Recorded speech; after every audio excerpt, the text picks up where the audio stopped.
good afternoon or good evening, depending on when you're listening to this. I'm Andrew Dawkins, and with me today, myself, Rachel Blackhall. And myself, Daniel Babellock. And it's the first webinar since the summer break. How was summer? Very good, yes. Very warm. Managed to get away. I'm making jokes already, Andrew. It's a wet one, wasn't it? It certainly was, yes. Well, we hope you had a very good summer break. Nice to be back with you. And we're starting today's seminar with really to talk about the business that we've run here and how it's been affected by COVID, all the things that happened since 2020. So Richie, the agenda for today. Yes, kick things off with the market update from yourself, touching on what's going on or what's been going on all over the world, really. And as Andrew mentioned, we're going to focus on the pandemic. As everyone knows, we're hopefully moving out of that sort of time now, but we thought we would recap on really when we first started these webinars. It was because of the pandemic, and just to try and keep in touch with everyone, let you all know what's going on and how we've adapted. So we thought we would just go over all the changes that we've made.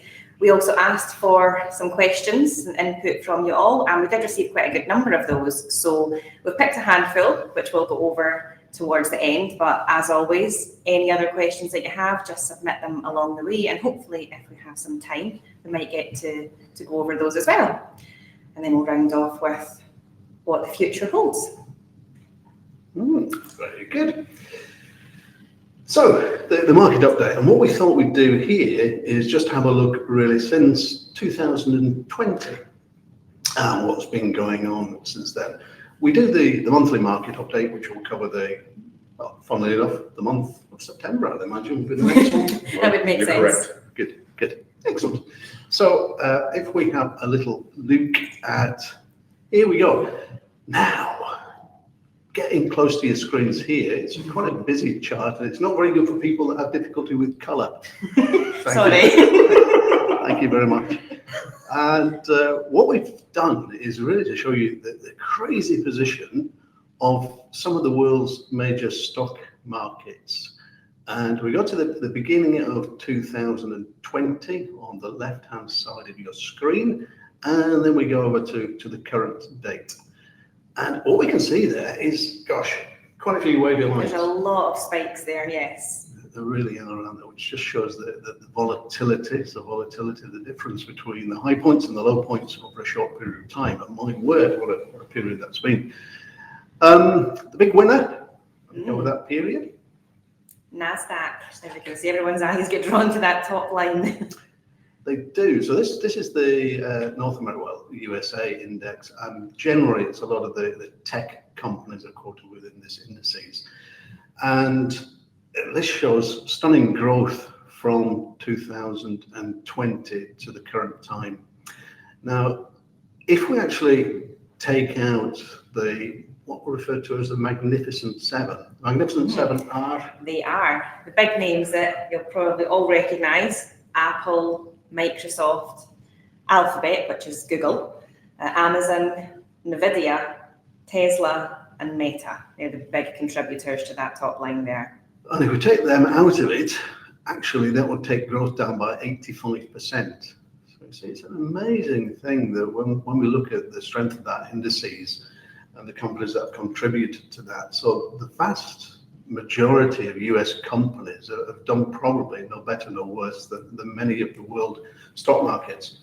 But because of the fact that the US has the world's biggest equity market by a country mile, around about 63% of world equities are quoted in the US indices, then they have a disproportionate effect. So take Apple, for example, with a valuation of just under $3 trillion. That could buy, $3 trillion could buy just about all the top 100 companies here in the UK. So you can see we're talking major numbers here. The laggard over the last going on to 4 years now is... Yes. Thanks. Thank you very much. That's in very small writing, but yeah, so our friends over in China, so by and large the Chinese market, and they, as we know, very badly affected by COVID. It caused the thing in the first place. Now, That's still to be proven, but they're suffering dramatically, and we can see that there's a big drop in values of a lot of the Chinese stock. The rest of the stock then throughout the world has generally put on a bit of growth, but it's been very, very volatile. Indeed. So then we can have a look. What we thought we'd perhaps do is... Yes, so as we often do is look at the current top 10 holdings in one of our higher equity portfolios. So what we thought we'd do is take a snapshot of our capital growth portfolio back in January 2020 and look at how that compares to now. So what we can see here is the top 10 holdings, and that is just by size really in the portfolios. So in January 2020, you can see that, say, CSL was the largest holding in the portfolio, and today it is Mahindra & Mahindra. So these top 10 holdings, they move around up and down, mainly dependent on the company's share price. So you can see here, there's a lot of change, but we have one company that's remained in the top 10 from January 2020 and every month through until today, and that is Relix. Before we go on that, interesting one there, we've got Diageo, which has been part of the portfolio, the collection of investment funds that we use for years and years and years now. And that initially, when the pandemic started, didn't do too badly at all because people were at home, they were perhaps drinking slightly more, but they weren't drinking in the pubs and clubs, etc., because they were closed. So Diageo was still able to push out a lot of drinks. But over the last 2 or 3 years, things have caught up with them. And they've noticed that there's a couple of trends. One, I blame the parents here, young people are drinking less alcohol. So these are the zero or low alcohol products. You're making up for it, Will. Well, we do our best. And their share price actually over the last, since the beginning of the year, is currently down around about 16.5% because of lack of demand. So they were launching more high-end products to try and capture. Okay, we're not going to sell as much in quantity, but in terms of quality, they're trying to go up the way. But they're still in the portfolio, but they've dropped down to around about 17th, 18th place at the moment. Yeah, so basically, as Andrew was saying there, these companies, they move around. That doesn't mean they're in and out of the portfolio as a whole. It's just the top 10 in terms of size of allocation.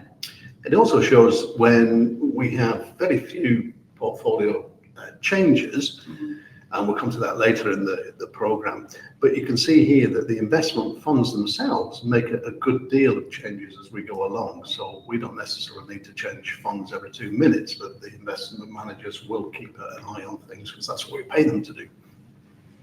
Yes, so as always, we'll look at one of these companies under the bonnet, see what it is they do. And as already mentioned, today we're going to look at Relix because most of those other names we've touched on in previous webinars and explained what it is they do.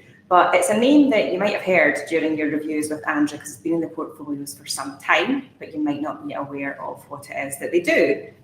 They're the 11th largest company in the FTSE 100 and just reported pre-tax profit of £1.35 billion for the first 6 months of this year.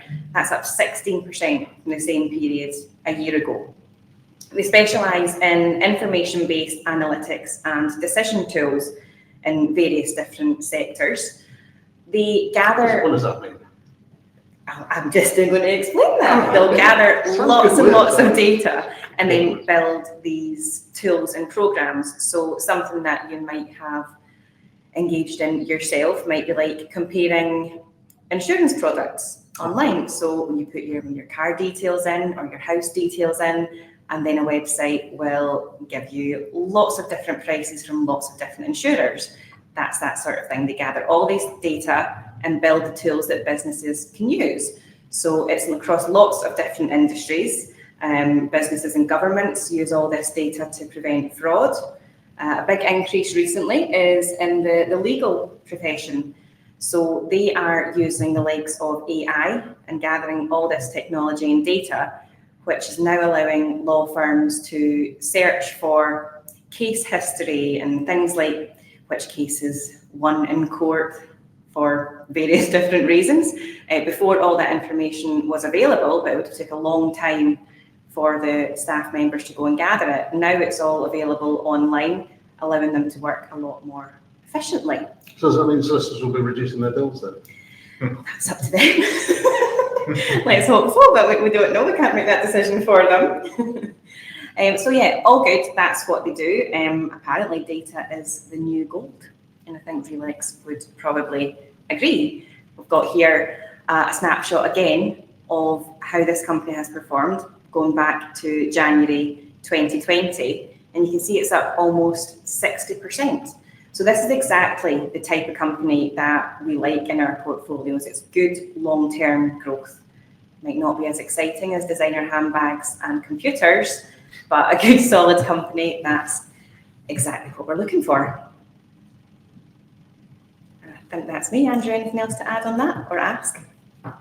No, I think that's what we look for when we're building our portfolios, is companies that have a good long track record, that make a difference, that have little borrowings, and that have got good distribution.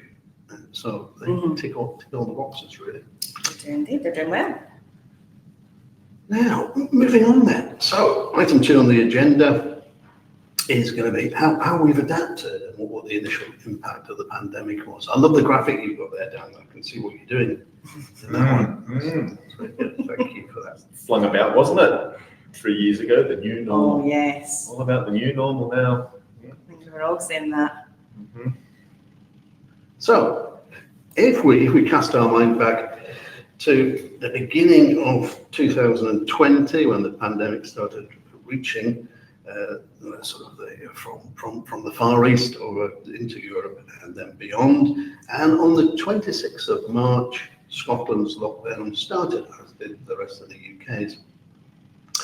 Took everybody by surprise and shock. I think there was a lot of feeling of, oh my word, we've not had anything like this at all. And how's it going to affect things generally? So when we were looking as a business, the most important thing was obviously to protect our staff and also to do the best service that we could for our clients. So right at the beginning, when the lockdown happened, shortly thereafter, we saw a big fall in investment values of everything really. So remember, we had 2 weeks of madness where share prices collapsed, gold fell in value, and even oil went negative. So if you had a big enough swimming pool, Shell would pay you to get it filled, which is quite crazy. Never been heard of before. So there was quite a bit of sort of panic within the investment world. We didn't know what was going to happen, but we thought, well, the most important thing really for us to do was to make contact with all our clients.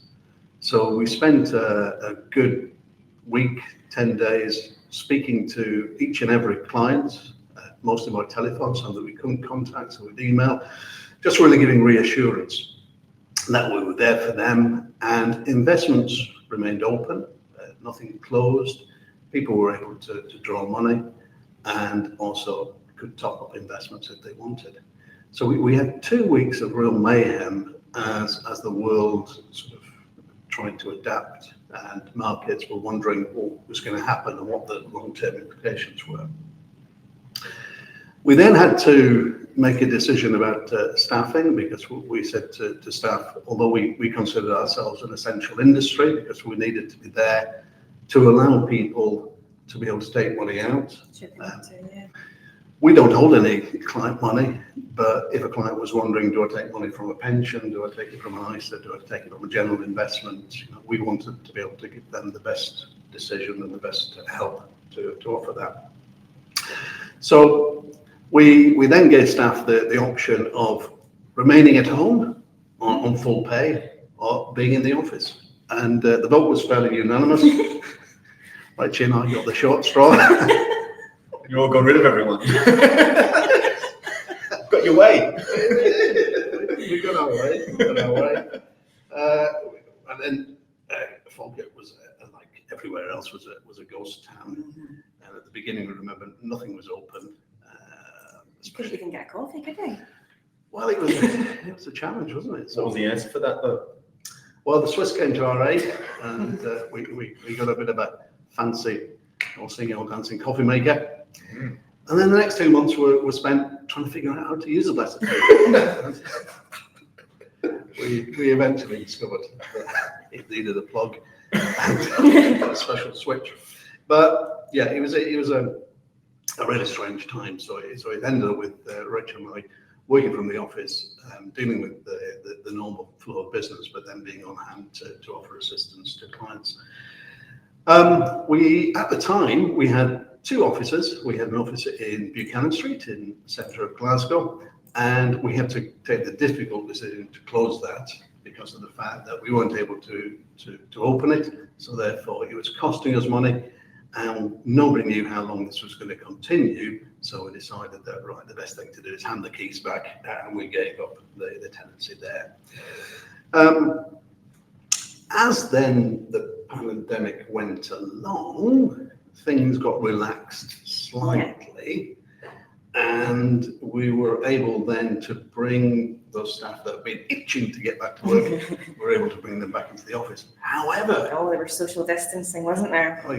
So as much as we all wanted to come back and get back to work, we couldn't all fit in our office safely. So we rented some more office space over in Larbert, and myself and Stacey were based there for a while the rest of the team were either at home or in the office, just trying to make it work as best we could. That was a while. Yeah, it wasn't ideal because the Glenbervie Business Centre, unfortunately, we could sue them because of the actual lack of business and centre availability. There was no high-speed internet link, toilets were a joke, the kitchens were filthy, etc., etc., etc. Anyway, I'm sure they've improved since then, but Stacey and I had a lovely time. We got a coffee machine. Yeah, not quite as fancy as yours, but we had our own. So for a business that really sort of increased our costs considerably, because not only do we have to pay there, and there's a minimum lease, we have to get our IT installed, but also when we look back, actually the work being split over 2 locations cost us more to do than if everybody was in the same office. So a big increase in costs for us. Moving on to now, we have a team of 6 at the moment, potentially going up to 7 shortly. Here we have the usual faces, a cheery bunch. What are you doing there, Andrew? That funny angle. It's playing cricket. It's a lovely shot. Yeah, that's my cricket shirt. It was. Great shot. I'm sure everyone recognises this smiley lot. We've got Rachel up top, or as she's known by the rest of the team, young Rachel. Mm-hmm. Not bitter at all. And Mo over in the top corner. Rachel and Mo are both in charge of the administration for us, keeping us all in order. Probably the first people that you'll speak to if you phone the office or turn up for a meeting, or any questions you might have, they'll sort you out. You might hear a little bit more from one of them later on today. Myself, Dan, what were you thinking with that picture? I was happy. Which picture? Oh, it's you! Look at me, Rachel. Oh, yeah, of course. You picked a lovely one of yourselves there. I like that one of you, Rachel. It's very natural. You're having a good time. Anyway. So yes, I'm in charge of compliance, making sure we keep the regulator happy and the FCA ticking all the boxes and make sure we're doing everything right so that Andrew can provide you all with financial advice. Smiley Dan there is in charge of sales and marketing, putting together these lovely slideshows and newsletters. Look at the images. Videos. Often first person you'll meet when Dan's telling you what it is that we do and our services. And then we have Stacey doing the best Charlie's Angels impression there. So she is in charge of... Doing? I thought she was doing I'm hoping so. It's a steeple or something like that. She's doing an impersonation of a church. I don't know. Could be praying. She prepares all those wonderfully interesting reports that you must read to go along with all your transactions when you're investing money in your pensions or transferring any contracts. I'm sure you've all had phone calls or emails from Stacey and be well aware of what she does. She sees through all of our new business. There we go. So moving on then to service for our lovely clients. And during the pandemic then, it was important that we could remain highly visible, because I think one of the difficulties was so many companies just closed down and said, oh, okay, well, we don't get it started, and that's it. Turn the phone lines off. It's terrible. Really, yeah, that was it. So we wanted to reach out to as many people as possible, just say, look, we're here for you, we're going to guide you, we're going to help, do all we can. At the beginning, we were thinking that quite a lot of clients, or a good number of clients, could be looking to withdraw money, either for themselves or for their family and friends, who perhaps fell on hard times when people weren't able to get out of work, etc. In the end, though, I think very few people have taken funds out. It might be because of the schemes that the government set up, or perhaps people that just had money by their sides and they didn't need to touch it, their investments or pensions. So that was good, but at the time we didn't really know, and we were anticipating, I think, quite a number of withdrawals, not so much in the way of new business, but it was really sort of to be able to give a decent service to our clients. The other thing then we started to do was these webinars. So yeah, it was a bit of a learning curve for us, just thinking on our feet, what can we do? And it was really reassurance because it was unknown. Everything was unknown to everybody. Nobody had been through anything like this before. But we just wanted to give our clients that reassurance that we're here. We don't know what's going to happen tomorrow either, but we're here if you want to ask any questions. And if we do know the answer, then we're here to help. we also put together and started the first of the monthly fund updates, because there was a lot of market movement, as we've touched on before. So again, we wanted to just give our views as to what was happening and what was likely to proceed. The monthly newsletters were well received. I think we've got a very high readership number at the moment. And we went on YouTube with our We've got a channel. We've got a channel. Channel on YouTube. There we go. Subscribe.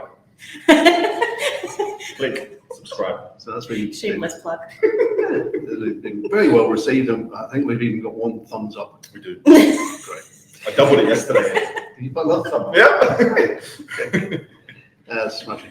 So we also took the decision, unlike many of the providers we deal with, to get decent IT and to get a proper background. So when we're doing presentations, because for the first time we were able to offer Zumba and also Teams and any other. I think we've even done a Facebook meeting as well with some people far flung in the world.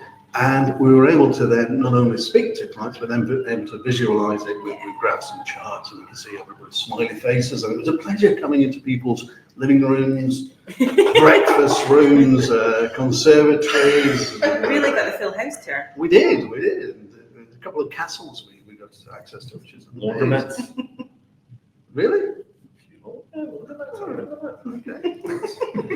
So at the moment now, so bringing it back to the future now, so when Mo is on the phone making the appointments with you to come in for your reviews, then we've got around about 50% of clients, it's telephone or Zumba or Teams, and then the other 50, it's face-to-face here in the office, whichever works best. We're delighted though to be able to see people again, because I think that works best. For a business point of view as well, I think we were wondering, I don't think we really thought we'd get much in the way of new business or new clients, because a lot of what we do is very personal and people like to see the whites of your eyes and be a point of contact there. But actually, we did a great number actually of clients we met for the first time on Zumba and Teams. Yeah. It's the first time this year we started to meet them face to face. And so new normal, wasn't it? Became the new normal. Yeah. So that was interesting to see what happened there. So what we then needed to do, again from a business point of view, was to look at the services that we were offering. Yes, one change that we did make was to the mortgage broking facility. So since Andrew started the business, and I remember when I joined all those years ago, we offered mortgage advice as a big part of the business. Really was aimed at attracting new clients to our services in the hope that one day they'll get a mortgage, then they'll start saving, they'll have pensions and become a client for life. That's what we look for, long-term relationships. And that was a great way of doing it. But in reality, mortgages themselves weren't really money-making for the business. They're quite stressful. There's a lot of entry deadlines, dealing with lenders just changing their demands at the last minute, always twisty and turny. Took a long time to complete, and they really were a lot of work. At the start of lockdown, that just ramped up even more because every mortgage provider changed their requirements, and they demanded more and more documents, and that process just became even lengthier. So we took the decision to stop offering mortgage advice because we really couldn't justify the costs that it involved. Today, we're still out of that market, but we do have a close connection to a local mortgage broker in Falkirk who we think provides a great service.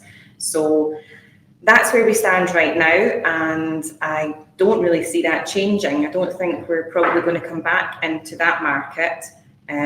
Just that the work that it involves doesn't really match the revenue that it's bringing in. So we're still focused on the pension and investment and insurance side of the business.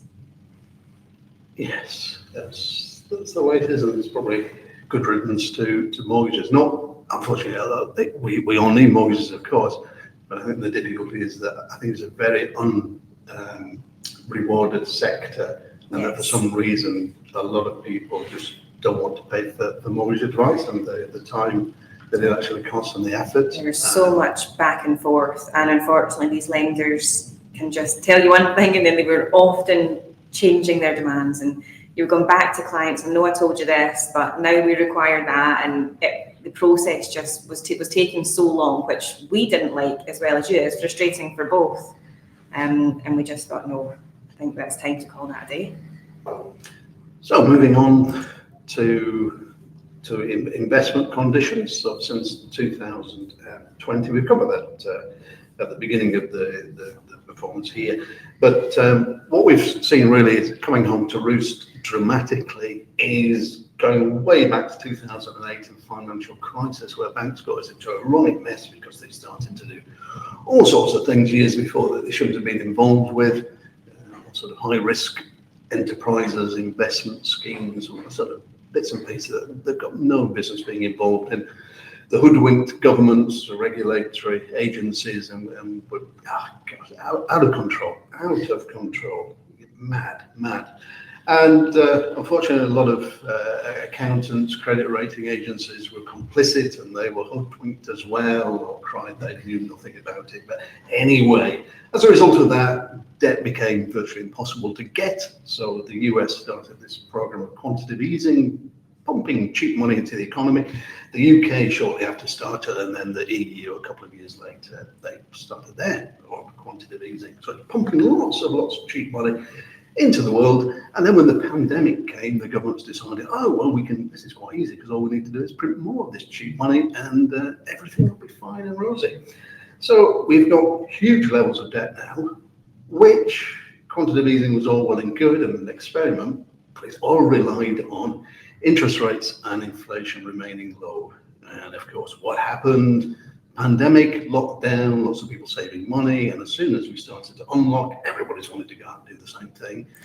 Move, go on holiday, buy bits of furniture, garden furniture we couldn't get, pots of creosote, etc., etc. Huge level of demand, not enough supply. Demand supply imbalance, you get inflation. And that then meant that the government side of the world are paying a fortune on their debt. So that the UK, most of its debt, government debt, is inflation linked. So if you lend money to the UK government, you get a rate of return plus inflation. And with inflation at 1%, that's not too bad, but with inflation of 10%, it meant that the government, instead of being able to sell its debt at 1%, was having to pay at the moment around about 5% for its debt. Which means that at the moment we're paying around about £110 billion each and every month just to pay back our interest, not reducing the debt any. Latest estimates say it's going to take around about 337 years to actually repay the level of debt we've got. But we say, well, we're not the only ones, in the G7 and the G20, we're about average. Yeah, but that's no real reason to say we should have this level of debt. It's simply because of the stupid way we've got that governments don't save when times are good, and then when times are bad, they have to put more money on the credit card, and then do stupid things like raise tax and not increase thresholds and do away with this, that, and the other. And we're in the position we are at the moment.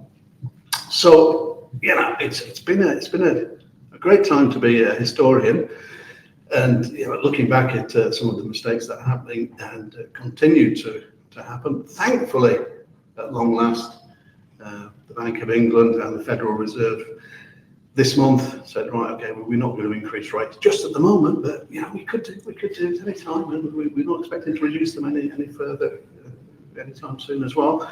So that gets the markets all a wee bit panicky and all the rest of it. So anybody listening to the monthly updates or been in for a review will know that we're not friends with the central bankers at all. They're going to the wrong pickle. None of them have lost their jobs, and in my opinion, they're all incompetent and should be out on their ears. They really should, because they're hold back. And it sort of answers a question that's been coming in about the current investment portfolios. No, we're not happy with the investment portfolios. We're not happy with any investments throughout the world because of the massive cock-up that's been brought to bear by the central bankers and their ineptitude. Initially, what they were going to do was hold interest rates steady and fairly low until the demand passed. But then they lost their bottle in April of last year when they saw inflation reaching new heights, and decided then to do the stupid policy of raising interest rates month after month after month. And when I was studying economics, they would say it would take 2 years for an interest rate movement to actually have any effect here in the real world. So if you think about it, we've not even seen the first rate increase yet, which was April of last year. So, that's why I say, I think really, if we'd have got rid of these central bankers years ago, we'd have been in a lot better position than we are at the moment. So, anyway, I feel a lot better after that rant. Anybody want to add? Therapy session. Time's up. Anybody else for that? There we go. Oh, you've said it all. Follow that up. So that's short term. I mean, long term, then that's where we are. We sort of make money long term. Short term, we can't do anything about this, and we can't do anything about the pandemic, but we can be here to help you, our beautiful clients. So what we try to do is make it as easy as possible for people to invest, because there's no doubt about it, long-term investing beats anything. It's great for your financial security. It gives you money to fall back when times are less good, something to look forward to, build for your future, exotic holidays away, new cars, etc., etc. So investing is really, really good. It's good for the country as well, because when we invest money, we have various assets, which then, if we look at shares, those companies employ people, pay taxes, and the employees pay taxes and all the rest of it. So it's good for everybody what we do. One of the things we had to do was to think, how can we help in terms of the current economy? So we decided that for anybody looking to top up, put extra money into their existing investments, we would do away with our initial charge. So usually we charge 3% of any money we get, because there's a heck of a lot of work that has to go in to justify why we're advising and why we continue to recommend. So we have to get indemnity insurance, we have to write suitability reports, we have to judge the market, we have to deal with the administration, putting the money on the system, administering it, making sure that all the correct documents are in place. So we abolished the 3% fee, so anybody who wanted to top up their investments could do that without an initial charge. During the year as well, what we do is we keep a very careful eye on the providers that we use. We look at the investment funds every day of the week. And unfortunately, this year, we've been moving a number of clients away from A.R.D in respect of ISA, pension, and general investments, because unfortunately, A.R.D, their service has deteriorated to a point where we're no longer confident dealing with them. For the majority of our business. For example, for many months they were taking over an hour to answer a telephone call. Well, that's no good for us, because it means I've got to spend more money employing people to be on the telephone, and we don't want that. We want a slick service. So we've been moving clients away, but the other thing is that A.R.D have been undercut in terms of their prices by a number of competitors. So again, it's trying and make every penny count, and if we can save you a pound or two along the way, then we're going to do that. So looking on then, a little bit from your good self, Dan. Oh, that's myself. It's a lovely, colourful image there. Which is you, top right? On the top right, yes. I'm under that lovely Lionel McNessy is his name, I believe. I like that. Yeah, we all like that, don't we? So, going to talk a little bit about partnerships since COVID, through COVID, and to today.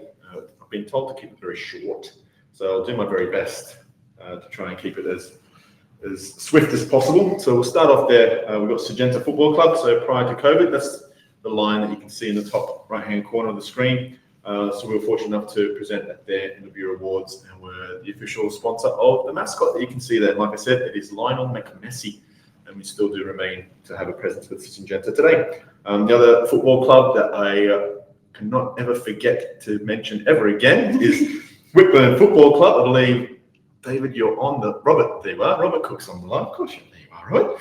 So we've had a pitch side advertising board present at Whitburn Football Club since 2021. Easy for me to say, and continue to do so.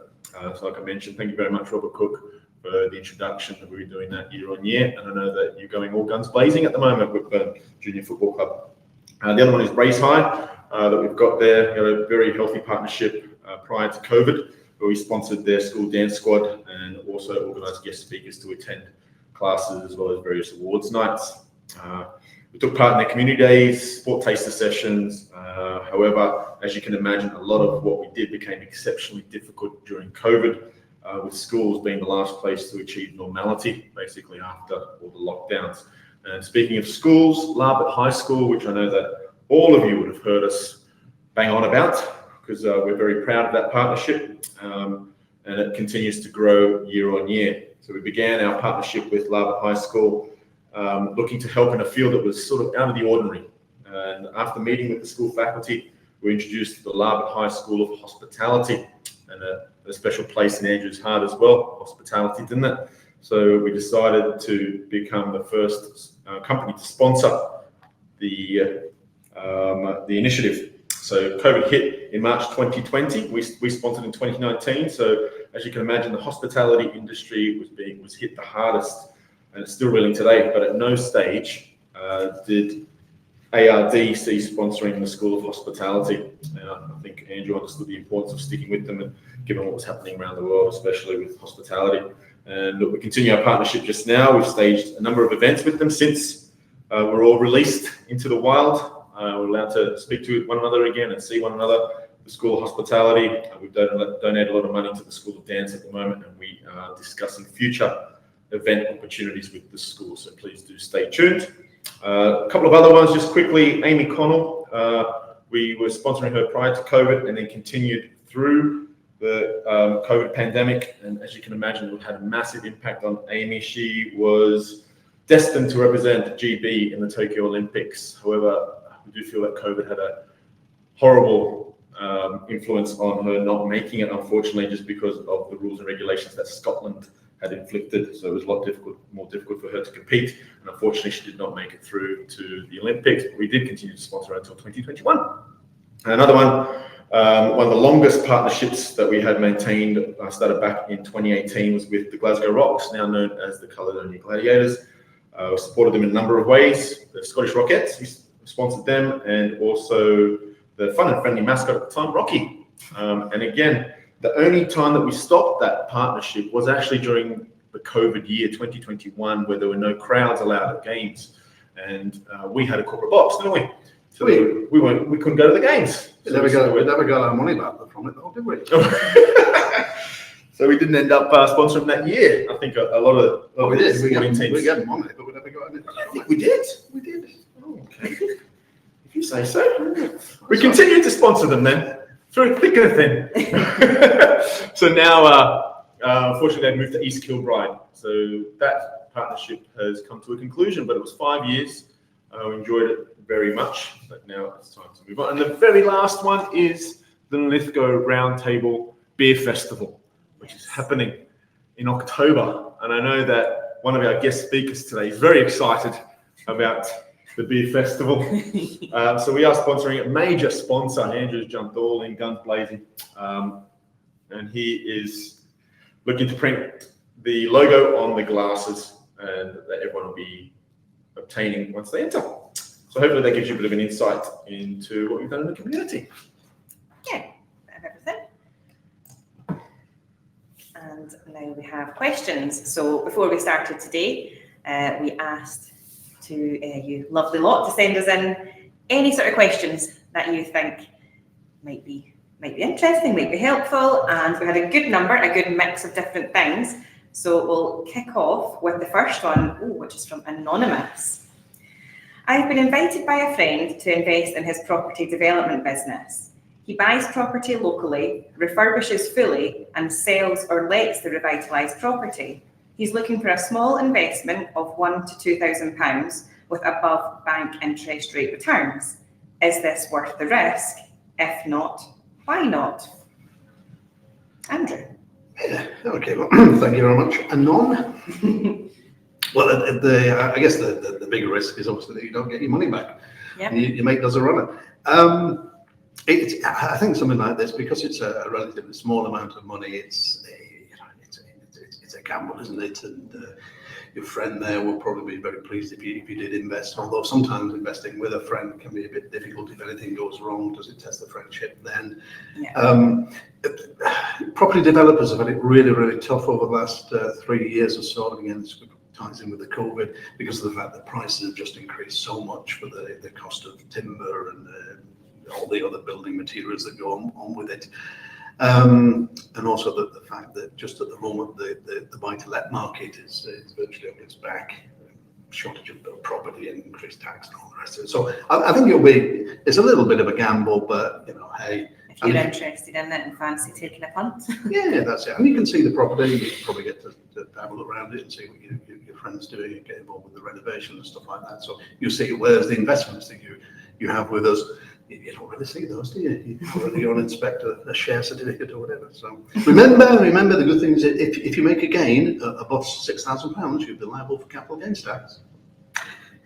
Next up, we have a question from Graham. He's asking, are you looking at any new potential markets to include a small percentage of our investments, such as Bitcoin?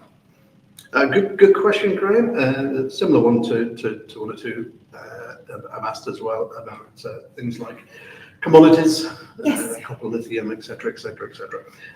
Cryptocurrencies, then very, very popular before the pandemic. Lots of questions about them, lots of people interested in them. A bit of mystique about them, lots of youngsters getting involved. They didn't need funny advisors, and you could just go and buy them, and nobody really knew what they were doing, and very excited and press your mates down the pub, and that sort of malarkey. And then the pandemic came, and the cheap money disappeared, and funnily enough, 2/3 of the money has now left the crypto world, and we had collapses about a number of exchanges, a number of currencies disappeared. So it is one that the regulator's struggling with, because how do you regulate something that's a collection of numbers?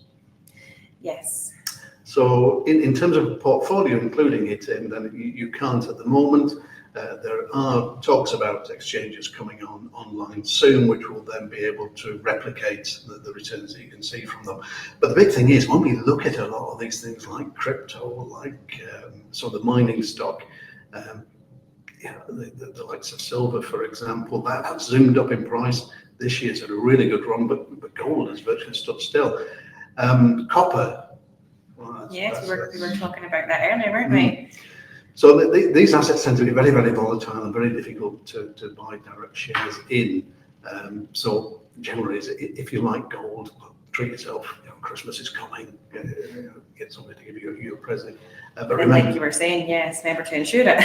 Yeah, there's all sorts of costs with that. You've got the buying costs and the selling costs and all the rest of it. So it is a difficult one, but there are specialist investments out there for a number of these esoteric investments that we can do for more specialised. But a small proportion of somebody's wealth, and again, it's a bit of a punt. And so, if you like Bitcoin, well, why not just go and buy some directly? As a part of a portfolio, you've been paying charges on it. So I think we all know how volatile it is. So yeah, like you're saying, if it's something that you fancy, then yeah, there is a market for it. It's difficult for us, just the swings in the prices, like we were saying in different commodities. My father-in-law was talking about the price of copper at the scrappies recently. What? Yeah. Scrappies. So the locals call it. The scrap merchants, maybe. Yes, It's very up and down, but there is, the option. Okay, thank you very much for that local and insightful knowledge. And this here, we have a question from Yin, who says, what is it like working at A.R.D. Consultancy? No pressure at all here, but we've got the latest full-time recruit for the company, which is Maureen Scott, who is now going to say a few words, carefully prepared.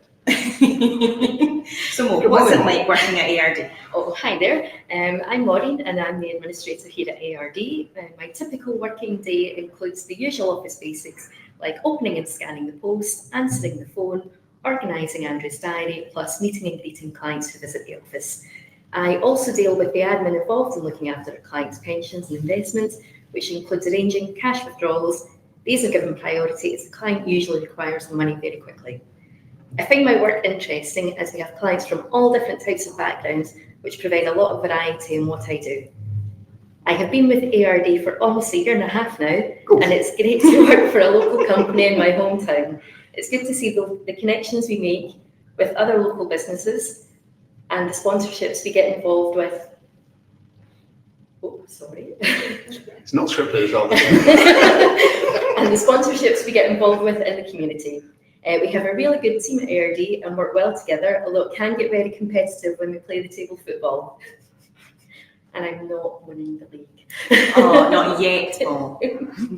Okay, finally, I would add that what I don't enjoy about working at A.R.D. is making the teas and coffees, as I am not a tea or coffee drinker myself. And P.S., don't tell Andrew this, but I meant to brew his tea bags for 3 minutes, but only usually give them 2 minutes, and he hasn't noticed yet. Oh, yeah. So you think. Right. Well, that was our latest full-time employee, and also the most newest recruit to the job centre. Anyway, thank you very much, Paul. That's very good of you. It's very time now. Back to the kitchen with you. Next, we realise we're running quite behind schedule, so we'll try and speed up the last couple of. Right. Question in from Ian. I've been looking at the possibility of installing solar panels with battery storage. I'm 72 years old and putting the green issues to the side. Is this a good investment for someone my age, considering the long payback to break even? Many thanks, Ian, for that question. I was trying to look into this in a bit more detail, especially for Scotland, where the sun seldom shines. But I have been told that it's a worthwhile investment. However, it depends on a lot of things. And the average cost, typical cost, is around about £6,500, depending on the system, depending on blah, blah, blah, blah, blah. The payback period is around about 5.5 years, but again, depends which energy supply you're using, what buying tariff you're getting, and all the rest of the malarkey. So I would say, sort of 6 years work. Does it add value to your home? No, because when you do anything, when you change your kitchen, your bathroom, and put solar panels on it, it very rarely gives you back more than you paid for it. Not normally you get half back what you paid for that, unless you're adding square footage. So it is something to be mindful of, and it's something we're going through. The government apparently used to give grants for installing solar. They've stopped that now, unless you're doing heat pumps and exchange systems and high-tech heaters. But there's lots of companies out there that are doing interest-free and low credit loans and all the rest of it. So something that the payback period around about 5.5 years. We've got clients that have had them for a good number of years. And Lenny, yes, he keeps telling me it makes a great deal of money for him. So I was probably wrong on that one. Okay, nearly there. And Allan is asking, what criteria do you use to select the funds in which to invest? Right, okay, well. It's a mixed bag, this one, isn't it? Well, I think we spent, one of our early webinars was all about criteria for fund selection. We're looking really for a good track record. And thanks very much, Lenny. He's made over £20,000 profit this year from his solar panels. Ooh. I think wow. It's 2,000, Andrew. Oh, he put an extra zero on there. 20,000. I'm reading 20,000. It's 200,000, isn't it? I'll give you Lenny's name and address. There you go. It shows it's live, this anyway. Apart from those people catching up with the recap. So yes, So- back to the criteria to select funds. So very, very quickly, we want a fund with at least a 5-year track record because of the fact that some of the shorter dated funds could get it lucky in the first year or two, and then as they get more money in, that's when the systems tend to come under strain, and we can demonstrate that, yeah, look, you can make money, or you can deliver what we're looking for over the period consistently. We want individual sectors. So if we're looking at UK equity, we want a fund that invests in UK equity, not American equity, and not mainly European equity, etc. And we want one that adds value. So if we're looking, for example, again at UK equity, we want something that will beat the FTSE All Share Index when times are good. And also when times are less good, then we want a fund to deliver above the losses that are being received. We want then to make sure that the funds that we select work as a collective. So we look at all the funds that we're using. We then have an in-depth analysis as to how they work collectively. So it may well be, for example, that we have too much in the way of American equities, given that America is such a big market, so we may need to adjust that. We want to try and add added value, and we want to try and really sort of give good returns. Performance, yeah, that's important, but it's more the added value that can be brought. So we're not always picking the fund that's got the best performance, because performance is relative. What period are you looking at? Over the last year? What about a year and a week? It looks a bit different. Yeah. What about 2 years, 3 years, 5 years? Where do you draw the line? There is no fund in the UK or indeed worldwide that is constantly 1 over all time periods. It just doesn't happen. If we could get positive returns over all time periods, and by positive we mean beating inflation, then we'd do it. So what we specialise in is long-term growth. Short-term, for those clients that come, we advise on cash, we advise on premium bonds, NSNI, we advise on other forms of investments. We look at sustainable, we look at ethical, we look at all sorts of different, whatever's available in the investment world, we will use as long as it's regulated, because that's the difference. Using us, all the advice we give is backed by indemnity insurance and years of experience. Provides that protection. Next up, we have a question from Bob. He's asking, on the wealth platform, is it possible to have a cash account that could earn interest over a period of time? I was thinking of a pool cash account as savings rates have been increasing over the last year, while most people's investment values have reduced. If all investors' cash was used in an overnight account or held for a period, it may be big enough to earn interest for the investors and the wealth platform. Yeah, Bob, very, very good question. And it's one that we get asked quite a bit when interest rates are seemingly high on cash deposits and equity returns and other types of returns are sliding or not as high. So at the moment, yeah, we're seeing some good cash rates, but there's still, most of them, I think I haven't seen anyone yet that's above inflation.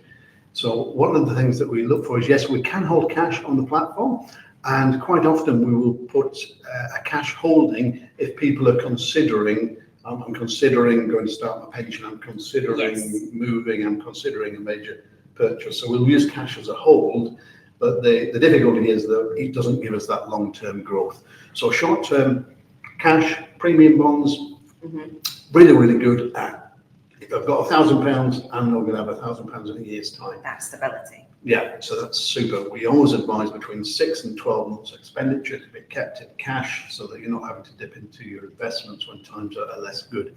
So cash has a place, but as we can see from this chart here, Rachel, if you just quickly take us through what these... Yeah, so again, I think you naturally drawn to that top line there, and that is the UK RPI, which is quite drastically above the bank base rate, which is the bottom line. And then just for it to provide with an example, a 90-day notice account. So that's sort of showing you the rates, and you can see there again, neither of those are beating inflation, and that's going right back to September 2009. So as always, trying to provide that real return above that line of inflation is the challenge. Cash is stable, it's not got as many spiky lines like we've seen on the previous graphs, but it is still going to give you less purchasing power. Super. So we're Right. And that's us, I think, covered the questions that we can today. So, what does the future hold? Before we finish up. Oh, okay, so missed it, Meg. Well, I think tomorrow's numbers will be, for us here, it's always exciting. There's always exciting times. Stay tuned, because I think very shortly now we're going to be announcing a new investment arrangement, which will be very, very exciting. We've been working closely with it. Again, we're always looking at things that we can do for clients to keep things moving. Yeah, that's it. But I mean, the future in terms of the businesses will continue to put you first. We do everything for you, our clients. You're the most important asset we have. And if anybody has any ideas and suggestions, then do let us know. We pick investment funds, we arrange protection, we give long-term financial planning advice to people who really we want to give the best service possible. We put our hearts into it. We don't work towards achieving your goals and objectives. Yeah. So that's really the future is very, very bright. It always is. Unfortunately, we've got so much doom and gloom in the world. It's not helped by the BBC and their message of gloom every time something comes on. Ooh. Actually, the UK economy grew. It's fantastic. It's doing really, really well. So, sick man of Europe, we are not. The sick man of the G7, we are not. And why should it be men anyway? Exactly. Women. Person neutral thing. Anyway, so I think that just about wraps us up for now. Apart from, yes, we did say, as a thank you for submitting your questions and giving us content for today, that we would be picking a winner. Dan. Oh, me? Yeah, make the announcement. Well, that means that you have to do the drum roll. Yeah, very good. And the winner is anonymous. oh, I promise it's a real person. It is a real person. I just wanted to remain anonymous. Funny enough, that's who was chosen. right. They will be getting That the sounds a bit £100 voucher. I know. Dinner's on me. That's all. Can't wait. No, we do. So, Anonymous, thank you very much. There were a few questions that Anonymous put through to us. Obviously, the timings and whatnot, we've only picked the one, but thank you very much. So, we will make sure that you do get that voucher. So that's it from the four of us today. So thank you very much, Mo. Thanks to all the staff for all their hard work. Thanks for you for tuning in. If you've got any suggestions for things you'd like included in the next webinar, please do let us know. If there's any suggestions in general, let us know as well. Yes. Keep thinking of ways to improve. Sorry, Andrew. Just you're about to say goodbye. Yeah. So people are wanting to get off. It's dinner time or tea time. Supper time. She's on toast in your gym jams watching the 10 o'clock news. So, from all of us, have a very good one. Bye-bye. Thank you. Bye-bye. Bye.